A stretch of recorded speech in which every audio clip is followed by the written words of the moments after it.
Algumas pessoas acham que não precisamos cuidar do corpo. Olha, me desculpe, mas essas pessoas estão erradas. O corpo é a habitação do Espírito Santo e por isso deve ser bem preservado. Como Deus vai falar conosco se nossa mente e corpo estiverem sobrecarregados? Cuide do seu corpo e você entenderá a perfeita vontade de Deus.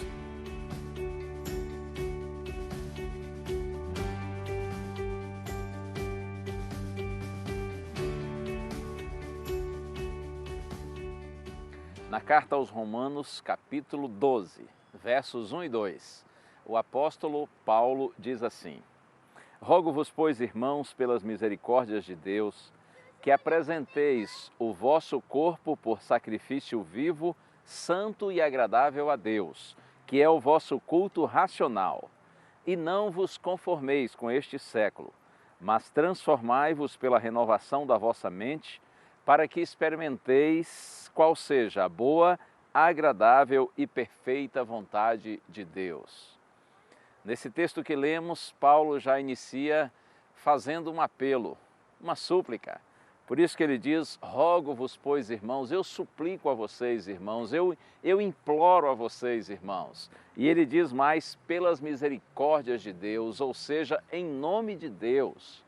Afinal de contas, que pedido é esse tão sério, tão importante? E ele diz que apresenteis o vosso corpo por sacrifício vivo, santo e agradável a Deus. E que a nossa mente, diz Paulo, seja renovada também pela obra do Espírito Santo. O apelo é para que nós nos consagremos de forma completa ao Senhor. Que nós consagremos nosso corpo e nossa mente. Até porque há uma total interdependência entre o corpo e a mente. O que afeta o corpo, afeta a mente e vice-versa. Sabe, essa teologia de Paulo, relacionada ao corpo e à mente, ela é contrária ao pensamento grego que era prevalecente naqueles dias. Os gregos ensinavam que o corpo é mau e por isso seria destruído. Essa ideia, esse mesmo pensamento, ele avança pelos séculos e chega até os nossos dias. Há muitas igrejas, há muitos cristãos por esse mundo afora que têm esse mesmo pensamento, de que o corpo é mau, o corpo será destruído, o corpo não tem valor, por isso a gente pode fazer o que quiser, comer o que quiser, beber o que quiser, porque a matéria é podre, alguns dizem. Mas observe, o pensamento de Paulo é totalmente contrário a essa ideia. Primeira carta aos Coríntios, capítulo 6, versos 19 e 20. O texto é conhecido. Paulo diz que o nosso corpo é santuário do Espírito Santo. O Espírito Santo habita em nós, nós somos templos do Espírito Santo. Claro, aquelas pessoas que já são convertidas. Porque antes da conversão, o Espírito Santo trabalha de fora para dentro. Depois que nós recebemos Cristo como nosso Salvador pessoal, então o Espírito Santo trabalha de dentro para fora. O Espírito Santo passa a habitar em nós, por isso é que Paulo diz que nós somos templos do Espírito Santo. E ele diz que nós devemos glorificar a Deus por meio do nosso corpo. Daí a razão desse chamado, desse apelo de Deus para você e para mim, no sentido de que nós consagremos completamente nosso corpo e nossa mente ao Senhor. Paulo diz que esse sacrifício deve ser vivo, santo e agradável a Deus. Essa expressão sacrifício vivo não lhe parece estranha? Ora, se é sacrifício, é morto. No antigo sistema cerimonial judaico, animais mortos eram oferecidos em sacrifício a Deus. Mas Paulo diz que na experiência cristã o sacrifício é vivo, ou seja, o ser vivo deve ser dedicado completamente ao Senhor, com todas as suas energias e as suas capacidades. Você já ouviu a expressão morto-vivo? É mais ou menos isso. A ideia de que nós estamos mortos para o pecado, mas estamos vivos para Deus. A ideia de que nós devemos nos lançar sobre o altar do Senhor completamente e permanecer no altar. O grande problema nosso é esse, né? A gente muitas vezes teima em fugir do altar, em sair do altar. Alguns cristãos dizem, não, eu faço o que eu quero, a hora que eu quero, como o que quiser, bebo o que quiser, mas não é essa a orientação do Senhor. E além do mais, Paulo diz que esse sacrifício, além de vivo, ele deve ser também santo, significa separado. Os animais que eram oferecidos ao Senhor no antigo sistema cerimonial, eles eram selecionados, eles eram separados, animais sem defeito, animais sem mancha. A ideia é clara, nós devemos procurar preservar, cuidar do nosso corpo da melhor forma possível para apresentá-lo ao Senhor. Existem 8 remédios especiais, providenciados por Deus para que nós possamos apresentar de forma saudável a Ele o nosso corpo e a nossa mente. Você sabe quais são os 8 remédios naturais? Talvez você saiba, eu quero então apenas relembrá-los para você. E se você ainda não sabe, vamos aprender juntos. Começando com água, bastante água. Água por dentro e água por fora.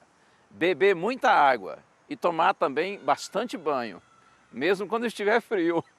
Hoje, por exemplo, aqui está um friozinho, mas nem por isso a gente deixa de tomar banho, né? Então, bastante água por dentro e por fora.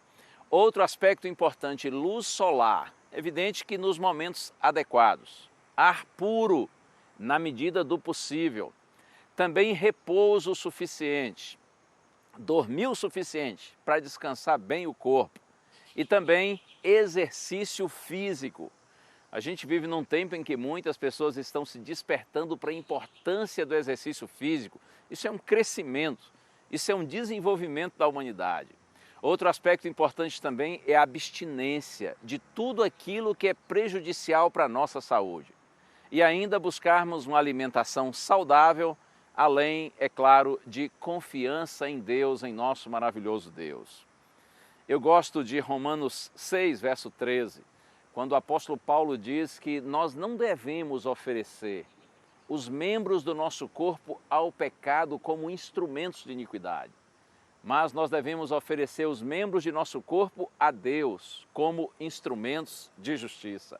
Assim você está oferecendo realmente um sacrifício ao Senhor separado, especial. E ainda sacrifício vivo, santo e agradável, porque é agradável a Deus quando o pecador, com sinceridade e de forma espontânea, se oferece ao Senhor na melhor condição possível.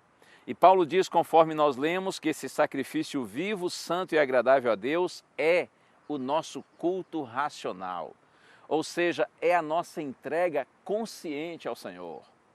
Acredite, é um ato de adoração a Deus, é um ato de culto ao Senhor. Quando a gente procura preservar o nosso corpo e apresentá-lo a Deus na melhor condição possível. Isto é agradável aos olhos do Senhor, isto é maravilhoso. E creia, quando você age dessa forma, você está glorificando a Deus por meio do seu corpo.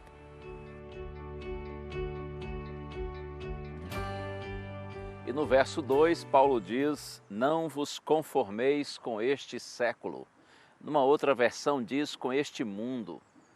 A ideia é não se conformar com essa realidade presente, com essa vida de alienação de Deus, de separação do Senhor, de oposição à vontade de Deus. Não se deixem moldar, diz Paulo, por essa realidade presente, mas transformai-vos pela renovação da vossa mente, para que experimenteis qual seja a boa, agradável e perfeita vontade de Deus. Transformai-vos pela renovação da vossa mente. Observe que a ênfase é numa entrega completa das nossas faculdades físicas, intelectuais e espirituais a Deus, para que a imagem de Deus seja restaurada em nós. E assim Paulo diz que nós vamos experimentar a boa, agradável e perfeita vontade de Deus. Assim como o corpo, a mente também deve ser dedicada a Deus para que seja renovada pelo Espírito Santo. Nós não devemos cuidar, por exemplo, apenas com o que nós comemos ou bebemos, mas também com o que nós vemos, com o que nós ouvimos. Tem gente, por exemplo, permita-me a franqueza, que não come carne de porco, está ok, está certo, mas assiste filme de terror, de magia, de ficção, filmes imorais. Oh, que triste isso. Quando você age dessa forma, você está abarrotando a sua mente com lixo. Você está enchendo o santuário de Deus de lixo. E como que o Senhor vai conseguir se comunicar com você se a sua mente está assim, tão abarrotada? Filipenses capítulo 4, verso 8. Eu quero inclusive ler esse verso para você. Eu acho que todos nós, filhos de Deus, devemos decorá-lo, guardá-lo em nossa mente e nosso coração. Paulo diz assim: finalmente, irmãos, tudo que é verdadeiro, tudo que é respeitável, tudo que é justo, tudo que é puro, tudo que é amável, tudo que é de boa fama, se alguma virtude há e se algum louvor existe, seja isto o que ocupe o vosso pensamento. A orientação é clara, para que nós cuidemos com os nossos pensamentos. E você sabe, a partir do que a gente vê, do que a gente ouve, os nossos pensamentos são formados. Os pensamentos, eles geram atos, os atos, na medida em que são repetidos, viram hábitos, os hábitos definem nosso caráter e o nosso caráter, então, determina o nosso destino. Tudo começa com o pensamento. Daí a razão porque a palavra do Senhor é clara, no sentido de que nós devemos consagrar também nossa mente ao Senhor, para que ela seja renovada pelo Espírito Santo. Quero concluir com as palavras de Paulo na primeira carta aos Coríntios, capítulo 10, verso 31. Ele diz: portanto, quer comais, quer bebais, ou façais outra coisa qualquer, fazei tudo para a glória de Deus. É assim. Tudo o que o cristão faz, faz para a glória de Deus. Como está o seu cuidado com o seu corpo, com sua mente? Como você está zelando do santuário de Deus? Consagre-se ao Senhor, completamente ao Senhor. E a promessa vai se cumprir na sua vida. Você vai experimentar a boa, agradável e perfeita vontade de Deus. A graça do Senhor Jesus Cristo e o amor de Deus e a comunhão do Espírito Santo sejam com todos vós.